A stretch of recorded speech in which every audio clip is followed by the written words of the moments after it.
Thamarassery Kattippara fresh cut അറവ് മാലിന്യ സംസ്കരണ കേന്ദ്രത്തിന് തുറന്നു പ്രവർത്തിക്കാൻ അനുമതി നൽകിയതോടെ സമരസമിതി പ്രതിഷേധം ശക്തമാക്കുകയാണ്.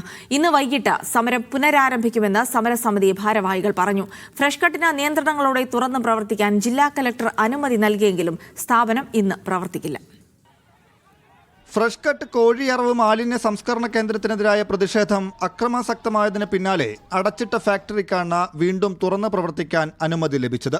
ജില്ലാ കളക്ടറുടെ നേതൃത്വത്തിൽ ചേർന്ന ജില്ലാതല ഫെസിലിറ്റേഷൻ ആൻഡ് മോണിറ്ററിംഗ് കമ്മിറ്റി കടുത്ത നിയന്ത്രണങ്ങളോടെയാണ് ഫാക്ടറിക്ക് തുറക്കാൻ അനുമതി നൽകിയത്. വൈകിട്ട് 6 മുതൽ രാത്രി 12 വരെ പ്രവർത്തിക്കരുത്. പ്രതിദിനം 20 ടൺ മാത്രമേ അറവ് മാലിന്യം സംസ്കരിക്കാവൂ. പഴകിയ അറവ് മാലിന്യം ഫാക്ടറിയിലേക്ക് കൊണ്ടുവരരുത് തുടങ്ങിയവയാണ് നിയന്ത്രണങ്ങൾ. എന്നാൽ മാനദണ്ഡങ്ങൾ ലംഘിച്ചാണ് സ്ഥാപനം നാളിതുവരെ പ്രവർത്തിച്ചതെന്നും പ്രക്ഷോഭം ശക്തമാക്കുമെന്നുമാണ് സമരസമിതി നിലപാട്.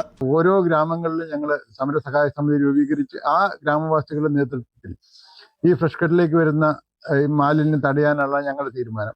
ഫാക്ടറി തുറന്ന് പ്രവർത്തിക്കാൻ അനുവദിക്കില്ലെന്ന് നാട്ടുകാരും പറയുന്നു. ഫാക്ടറി തുറന്ന് പ്രവർത്തിക്കാൻ ഞങ്ങൾ സമ്മതിക്കില്ല. കാരണം ഇത്രയും കാലം 6 വർഷത്തോളം ഞങ്ങൾ അനുഭവിക്കുന്നു. അനുമതി ലഭിച്ചെങ്കിലും സ്ഥാപനം ഇന്ന് തുറക്കില്ലെന്ന് ഉടമകൾ പറഞ്ഞു. ഡയറക്ടർ ബോർഡ് യോഗം ചേർന്ന് പോലീസ് സുരക്ഷ ഉറപ്പാക്കിയ ശേഷമേ സ്ഥാപനം പ്രവർത്തനം തുടങ്ങൂവെന്നും ഫ്രഷ് കട്ട് മാനേജ്മെന്റ് അറിയിച്ചു. അതേസമയം ഫ്രഷ് കട്ടിനെതിരായ പ്രതിഷേധം അക്രമാസക്തമായതുമായി ബന്ധപ്പെട്ട കേസിൽ പോലീസ് അന്വേഷണം തുടരുകയാണ്. 14 പേരെയാണ് ഈ കേസിൽ ഇതുവരെ താമരശ്ശേരി പോലീസ് അറസ്റ്റ് ചെയ്തത്. മീഡിയ 1 കോഴിക്കോട്.